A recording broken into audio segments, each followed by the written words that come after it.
ఆ రాత్రి కన్యాకుమారి ఆలయానికి వెళ్ళి అర్చన చేయిస్తున్నప్పుడు, తల్లి, నా కోరిక తీర్చు, నా కలలు నిజమైతే ఇద్దరం కలిసి వచ్చి దర్శనం చేసుకుంటాం అని ఆ పరిసరాలని, చుట్టూ మనుషులని అందరినీ మర్చి ఆ కన్యాకుమారి తన ముగ్ధ హృదయంలోని కోరికని నివేదించుకుంది జయ. మరునాడు తిరుగు ప్రయాణంలో మీనాక్షమ్మ గారికి కాస్త నలతగా ఉండి గొంతులో గురగురగా ఉంది. ఆ గురగుర మరీ ముదిరితే ఆస్మా అటాక్ అవుతుందని భయపడి సరాసరి మద్రాసు చేరుకున్నారు. మద్రాసు చేరుకున్నాక 3 రోజుల పాటు మీనాక్షమ్మ గారు లేవలేకపోయింది. ఒక పక్క జయ, మరోపక్క కొడుకు కూర్చుని ఆమెకి సకల పరిచర్యలు చేశారు. అయినా మీనాక్షమ్మ గారికి ఏదో అసంతృప్తిగా ఉంది. జయ పట్ల ఏదో ఉదాసీనంగా బెంకంగా ఉంది. జయకి చెప్పే పనులు కొడుక్కి చెప్పి చేయించుకుంది. జయకి ఎటూ పాలుపోలేదు. తను ఏం తప్పు చేసిందో అర్థం కాలేదు. మోహన్ మటుకు మామూలుగా హుషారుగా కబుర్లు చెబుతున్నాడు. అతనికి అన్నీ అందిస్తున్నది జయ మామూలుగా. మీనాక్షమ్మ గారు లేచాక సాయంత్రాలు బయటికెళ్తున్నప్పుడు వెంటరమ్మని జయని పిలవటం మానుకుంది. ఒక్కో రోజున కొడుకుతో ఆమె కూడా వెళ్ళేది. జయని తీసుకెళ్లేది కాదు. ఆమెలో ఈ మార్పు ఎందుకు కలుగుతుందో, తను ఏం పొరపాటు చేసిందో జయకి అంతుపట్టలేదు. అమ్మా, నేను ఏదన్నా తప్పు చేశానా? పొరపాటు చేస్తే నన్ను కేకలేయండి, కొట్టండి, తిట్టండి. అంతేగాని నాతో ఎలాగో ఉండకండి. పూర్వంలాగా మీరు లేరు అంటూ ఆ రాత్రి కాళ్ళు రాస్తూ ఏడ్చింది జయ. చచా, ఏం లేదు, ఒంట్లో బాగోలేదు అంతే. నువ్వేం చేశావని? రేపు సాయంత్రం అశోక్ నగర్ వెళ్ళాలి పెళ్లి చూపులకి. జయ గుండెలు వేగంగా కొట్టుకుంటున్నాయి. 5 దాటితే వర్జం వస్తుందట. 5 లోపలే వెళ్ళి చూసుకువస్తాం. ఈ లోపల నువ్వు రెడీగా ఉండు, సినిమాకి వెళదాం అంది ఆవిడ. జయ ఊ అంది నూతులోంచిలాగా. సినిమా అంటే జయ ఎగిరి గంతేస్తుంది. అన్ని పనులు తూనీగలాగా చేసుకుపోతుంది. కానీ ఈ రాత్రి సినిమా అన్న మాట జయకి ఎప్పటిలాగా సంతోషాన్ని ఇవ్వలేదు. తన పీకని ఎవరో నొక్కేస్తున్నట్లుగా ఉంది.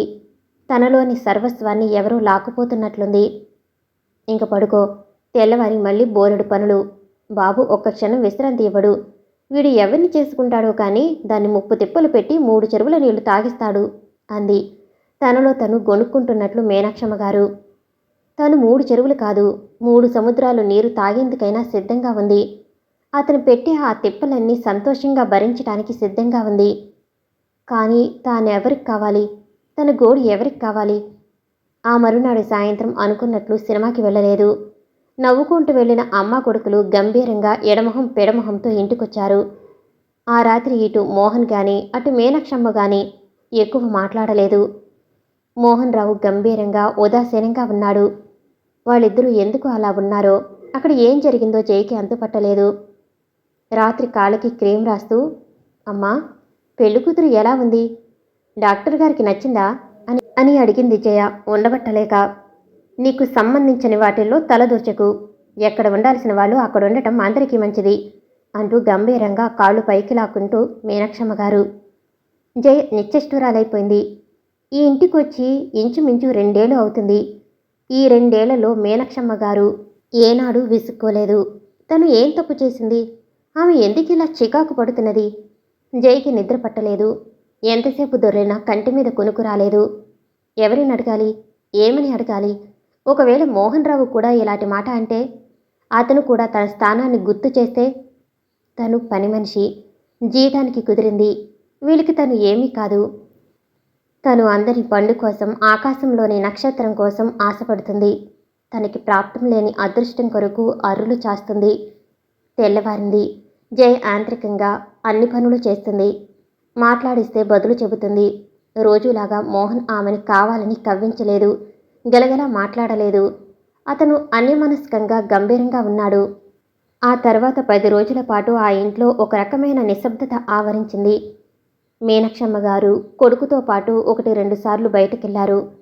మోహన్ రోజు ఒంటరిగా వెళ్ళి పొద్దుపోయాక ఇంటికొచ్చేవాడు.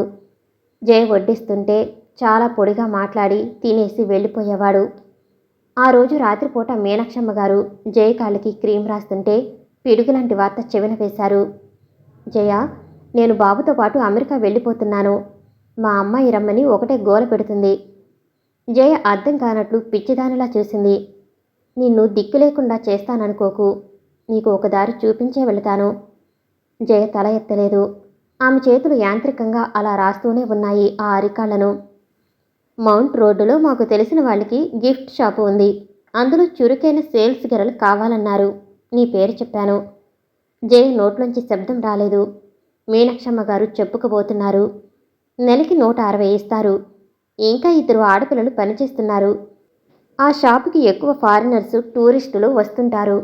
స్మార్ట్గా ఉండి ఇంగ్లీషు మాట్లాడగలిగిన అమ్మాయి కావాలన్నారు. జయ స్థాణువులో కూర్చుండిపోయింది. రేపు 17కి ఫ్లైట్ దొరికింది.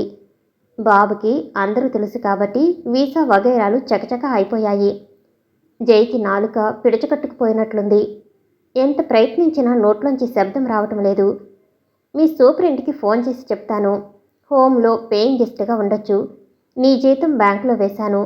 నువ్వు శ్రద్ధగా పనిచేస్తే ఏడాదిలో సేల్స్ హెడ్ని చేస్తారు. అప్పుడు 300 వస్తుంది. ఈ ఒంటరి జీవితం చాలా విసుగ్గా ఉంది. బాబు పక్కనుంటాడు కాబట్టి భయం లేకుండా వెళ్ళొచ్చు. కొన్నాళ్ళు అమ్మాయి దగ్గర, కొన్నాళ్ళు బాబు దగ్గర ఉంటాను. మరి ఇల్లు, కారు? ఫ్లాట్ అద్దెకిస్తాను. కారు అమ్మేస్తున్నాము. నేను వచ్చినప్పుడు బతికి బాగుంటే మరో కారు కొనుక్కోవచ్చు. ఇంటికెవరైనా కుదిరారా? కుదిరారు. బాబుకి ఫ్రెండు, 2 పిల్లలు, భార్య, భర్త. వాళ్ళు ఒకటే ఒత్తిడి చేస్తున్నారు. మరి శేషయ్య, భాష? అడిగింది జయ. వాళ్ళిద్దరూ చాలా ముఖ్య సమస్య అయినట్లు. శేషయ్య వంట మనిషి, భాష డ్రైవరు. భాషని కారు కొనుక్కునే వాళ్లే ఉంచుకుంటారు. శేషయ్య తన ఊరు వెళ్ళిపోతాట. నన్ను నమ్ముకున్న వాళ్ళని నేను అన్యాయం చెయ్యను. నాకు అన్నిటికంటే నీ గురించే చింతగా ఉంది. నీకు ఆ ఉద్యోగం వచ్చేస్తుంది. అది ఖాయమైతే అప్పుడు నా మనసు ప్రశాంతంగా ఉంటుంది అంది మీనాక్షమ్మ గారు తాపీగా. కానీ జయ మనసు ఎప్పుడో నోరువుక్కలైంది.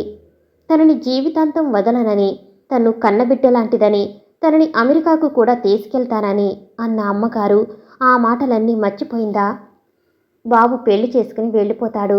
తను ఎక్కడికి వెళ్ళనని అన్న ఈవిడ ఎందుకిలా మారిపోయారు? ఏం జరిగింది? అమ్మా అంది జయ ఆవిడ పాదాల మీద చేయి వేసి. నాకు కష్టంగానే ఉంది నిన్ను వదిలి వెళ్ళాలంటే. కానీ అమ్మాయి ఒకటే తొందర చేస్తుంది. బాబు కూడా నన్ను ఒంటరిగా వదిలి వెళ్ళనంటున్నాడు. పోనీ వాడికి పెళ్ళైనా అవుతే? జయ ఏమీ అడగలేకుండా ఉంది. ఏదో అడగాలని ఆరాటం, ఏదో విన్నవించుకోవాలని. తనని ఇక్కడి నుంచి తీసుకెళ్ళిపోమ్మని కాళ్ళు పట్టుకు బ్రతిమలాడి ఏడవాలని ఉంది.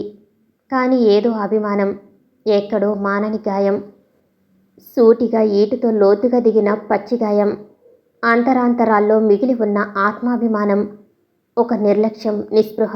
జయ ఏమీ అడగలేదు, మాట్లాడలేదు. ఆ తర్వాత వారం రోజులు ఎలా జరిగినాయో జయకి తెలియదు.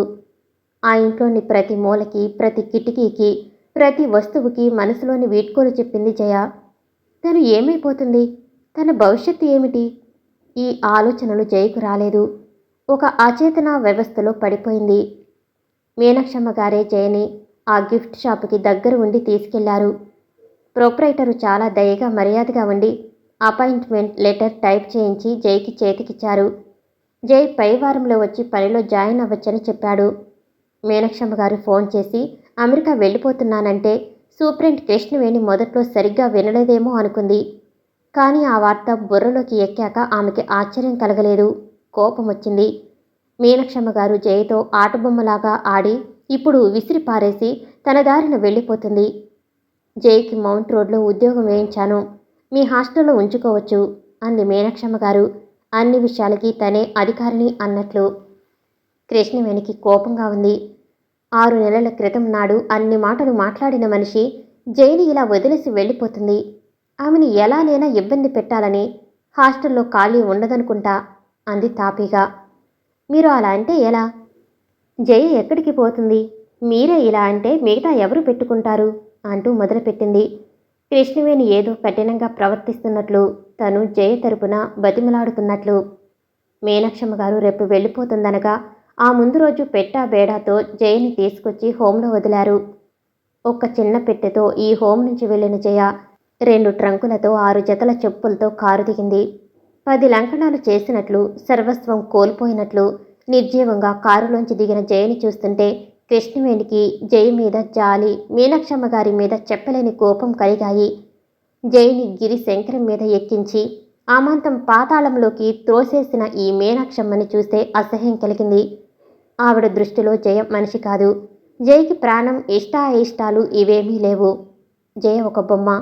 ఆ బొమ్మతో తనకి కావలసినన్ని రోజులు ఆడింది. ఇప్పుడు మళ్ళీ విసిరి పారేస్తుంది. జయ రేపటిదాకా నా దగ్గరే ఉంటుంది. సామాన్లు అవి దించుదామని ఈరోజు తీసుకొచ్చాను అంది మీనాక్షమ్మ గారు. మళ్ళీ ఎందుకులేండి, ఎలాగూ వచ్చింది. ఈరోజు రేపు సెటిల్ అయ్యి ఎల్లుండి నుంచి పనికి వెళుతుంది అంది కృష్ణవేణి కాస్త కరుకుగా. అదేలాగా, జయలేందే ఒక్క క్షణం గడవదు. ఇంకా షాపింగ్ అవ్వలేదు. నాకు అసలే దడగా ఉంది. రేపు ఎయిర్పోర్ట్ నుంచి భాష తీసుకొచ్చి దించేస్తాడు అంది మీనాక్షమ్మ. ఈ మనిషికి బుర్ర లేదా, లేక హృదయం లేదా? ఆఖరి క్షణం దాకా పని చేయించుకు విసిరి పారేస్తానంటుంది అనుకుంది కృష్ణవేణి. జయ వీరి మాటలు విననట్లు అలా నిల్చుండిపోయింది. కృష్ణవేణికి జయని వెనక్కి పంపడం ఇష్టం లేదు. కానీ జయ యాంత్రికంగా కారులోకి ఎక్కి కూర్చునేటప్పటికీ మారు మాట్లాడకుండా ఊరుకుంది. ఆ మరునాడు ఉదయం లేచినప్పటి నుంచి జయ క్షణం వృధా కాకుండా అన్ని పనులు గబగబా చేసేసింది. ఇంట్లో పాత్ర సామానంగా పెద్ద బాక్సులో పెట్టి ప్యాక్ చేసి సగం భాగంలోని ఇంటికి పంపేశారు. ఆ ఇంట్లో 2 గదులు కావాలని తీసుకున్నారు. ఫర్నిచరు, ఫ్రిజ్ తప్పించి అన్ని సామాన్లు ప్యాక్ చేయించి పంపేశారు. ఆ సాయంత్రం 5:30 ఫ్లైట్లో బొంబాయి వెళ్ళిపోతున్నారు. 4 గంటలకి ఆఖరిసారిగా అమ్మగారి కాళ్ళకి క్రీమ్ రాస్తూ గుండె పగిలేటట్లు ఏడ్చింది. ఆ ఏడ్పులో ఆ అమ్మాయి నిస్సహాయత, ఈ కుటుంబం మీద ఆ పిల్ల ప్రేమ, ఆమెలోని శిథిలమైపోయిన ఆశలు అన్నీ మిళితమైపోయి ఉన్నాయి. జైకి మీనాక్షమ్మ గారి మీద కోపంగా లేదు. తన మీద, తను పుట్టిన పరిసరాల మీద కసిగా కోపంగా ఉంది. తను అనాథ కాకపోతే, ఇలా ఊరు పేరు తెలియని పిల్ల ఎయ్యి ఉండకపోతే, మంచి కుటుంబంలోంచి వచ్చి ఉంటే తను మీనాక్షమ్మ గారి వెనక వెళ్ళి ఉండేది. మోహన్ తన చెంగు పట్టుకు నడిచి ఉండేవాడు.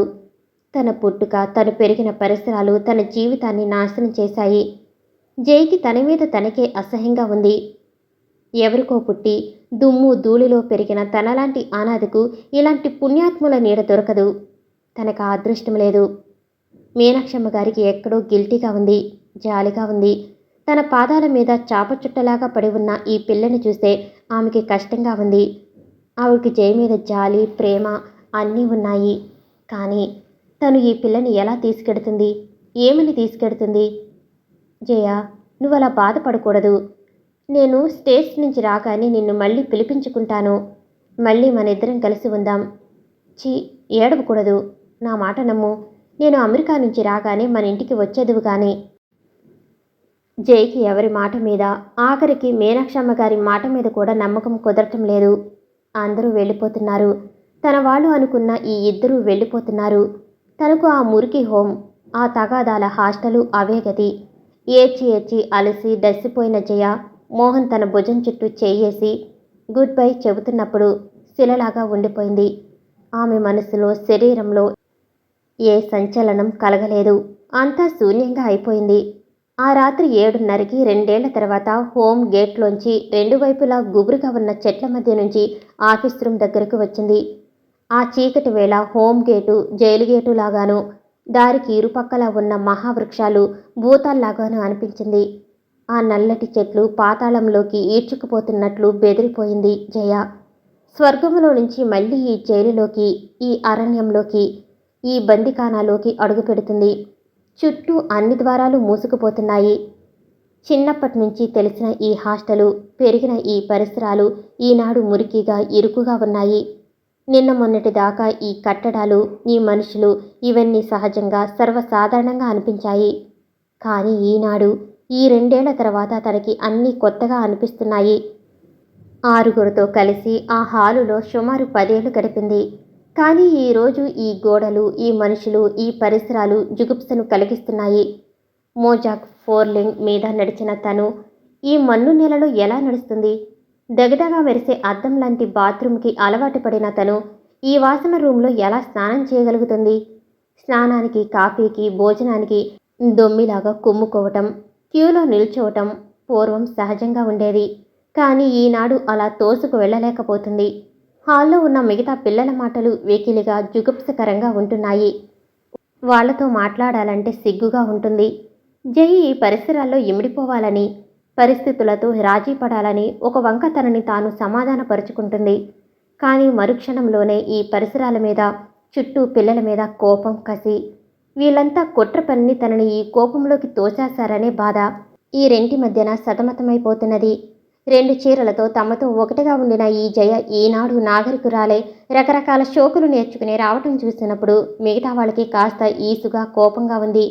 మీనాక్షమ్మ గారితో పాటు సొంత కారులాగా దర్జాగా వచ్చిపోయే ఈ జయ ఈనాడు మళ్ళీ తమలోకి వచ్చి పడింది. ఆ భోగం, ఆ దర్జా, ఆ ఎగిరిపాటు అన్నీ అణిగి మళ్ళీ మామూలుకి వచ్చింది అని తృప్తిగా ఉండేది మిగతా పిల్లలకి. మీనాక్షమ్మ గారిని ప్లేన్ ఎక్కించి వచ్చాక ఆ రాత్రి జయ భోంచేయలేదు. మేట్రన్ కూడా బలవంత పెట్టలేదు.